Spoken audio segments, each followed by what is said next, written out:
स्वागत है एक और एनिमे में जिसका नाम है द लॉर्ड ऑफ मिस्टीरियस। तो इसकी बेसिक स्टोरी जान लेते हैं। तो एनिमे में एक बंदा दूसरे बंदे की बॉडी में रिकार्गनेट हो जाता है जिसका नाम क्लेन मोरेटी होता है। वो एक हिस्ट्री ग्रेजुएट है जिसके घर में खून, एक गन पड़ी हुई है एंड एक डायरी जिस पर लिखा हुआ है सब मर जाएंगे साथ में मैं भी। उसे समझ आता है वो जिस बॉडी में रिकार्गनेट हुआ है उस इंसान ने अपने आप को मार दिया है, लेकिन धीरे धीरे उसको चीज़ें समझ आती है कि इस दुनिया में लोग पोशन पीकर सुपरनेचुरल पावर गेन कर लेते हैं। इन्हें बाइंडर कहा जाता है। हालांकि ये ध्यान ना दे तो ये मॉन्स्टर भी बन सकते हैं। हमारा मेन कैरेक्टर क्लाइन एक मिस्टीरियस स्पेस में एंटर करता है जहाँ वो एक फेक गॉड होता है। इस एनीमे में क्लाइन को अपनी पावर का राज समझना है और उस बॉडी का भी जिसमें वो रिकार्गनेट हुआ है।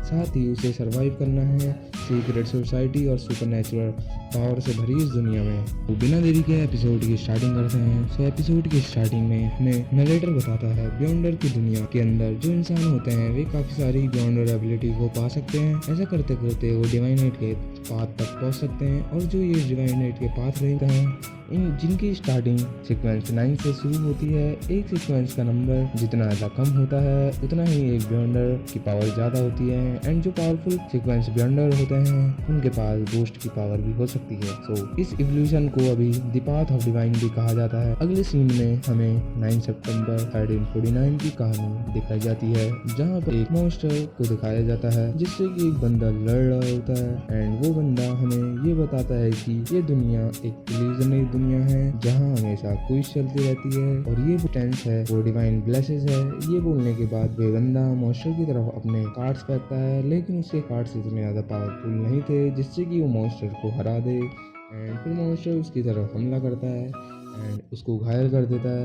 एंड कुछ ही समय बाद मॉन्स्टर फट जाता है जिससे कि वहाँ की सारी चीज़ें तबाह हो जाती हैं एंड फिर हमें दिखाया जाता है एक प्लेन में से वो बंदा नीचे गिर रहा होता है एंड जैसे ही वो अपनी आँख खोलता है वो एक अजीब से कमरे में पहुंच जाता है जहाँ एक टेबल पर खून और गन और एक डायरी पड़ी होती है एंड वो सोचता है कि कहीं वो सपना तो नहीं देख रहा है एंड फिर पीछे से एक आवाज आती है क्लेन। फिर वो पीछे मुड़कर देखता है और पूछता है ये क्लेन कौन है एंड वहाँ पर कोई नहीं होता एंड वो अपनी शक्ल शीशे में देखता है और वो खुद को पहचान नहीं पा रहा था एंड थोड़ी देर बाद उसको समझ आता है कि वो किसी और बंदे की बॉडी में रिकार्गनेट हुआ है। अगले सीन में हमें दिखाया जाता है कि एक घर में 2 डिटेक्टिव आते हैं एंड उस घर में 2 लोग मरे हुए होते हैं। सिचुएशन देखकर डिटेक्टिव निर्णय लेते हैं कि इन्होंने अपने आप को खुद मारा है या बियॉन्डर को सैक्रिफाइस किया है एंड फिर उनकी फोटो के साथ उनको क्लेन की फोटो भी दिखाई देती है एंड वो बोलते हैं कि ये क्लेन मोरेटी एंड हमें पता चलता है कि जो लोग मरे हुए हैं उनका नाम वेज और नाया है जो कि क्लेन के क्लासमेट्स थे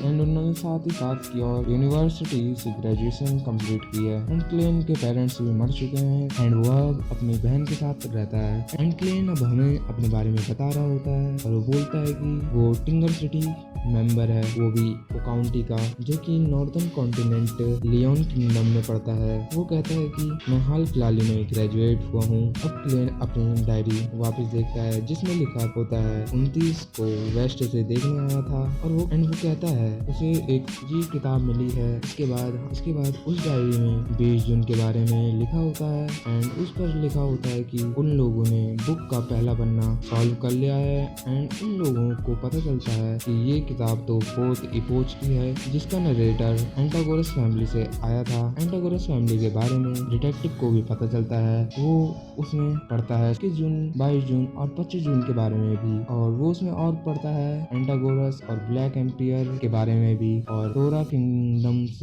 और हॉरर माउंटेन के बारे में भी लिखा हुआ था। क्लेन ने डायरी में लिखा था कि जितनी भी ये अजीब चीजें हैं क्या ये असली हैं। फिर क्लेन देखता है कि 28 जून के बारे में भी लिखा होता है। फिर क्लेन सोचता है कि 27 जून की कोई एंट्री क्यों नहीं है बुक में। फिर एक पन्ने पर लिखा था सब मर जाएंगे साथ में मैं भी। और हमारा मेन कैरेक्टर सोचने में पड़ जाता है कि क्लेन ने अपनी डायरी में ऐसा क्यों लिखा होगा एंड वो ये सब चीजें सोच ही रहा होता है कि अचानक दरवाजा खुलता है एंड वो घबरा जाता है और वो जल्दी से उन्होंने डायरी संभाल लेता है। फिर वो नोटिस करता है कि उसने तो गन संभाली नहीं एंड वहाँ एक लड़की आती है एंड वो जल्दी से उस गन को छुपाने लगता है एंड हमें पता चलता है कि वो जो लड़की है वो क्लेन की छोटी बहन है जिसका नाम मेलिसा है। एंड वो क्लेन से आके बोलती है कि तुम कल रात भी जागे हुए थे पढ़ने के लिए, जिस पर क्लेन कहता है नहीं मैं तो सोया ही नहीं, अब मैं अपना रूम साफ कर रहा हूँ। एंड वो मौका देख के आराम से ड्रॉअर में गन रख देता है। हल्की सी आवाज़ हो जाती है जिस पर मेलिसा बोलती है ये कैसी आवाज़ है, जिस पर क्लेन बोलता है कि मेरी घड़ी ख़राब हो गई है। एंड फिर मेलिसा उसकी घड़ी ठीक करके दे देती है और वहाँ से चले जाती है।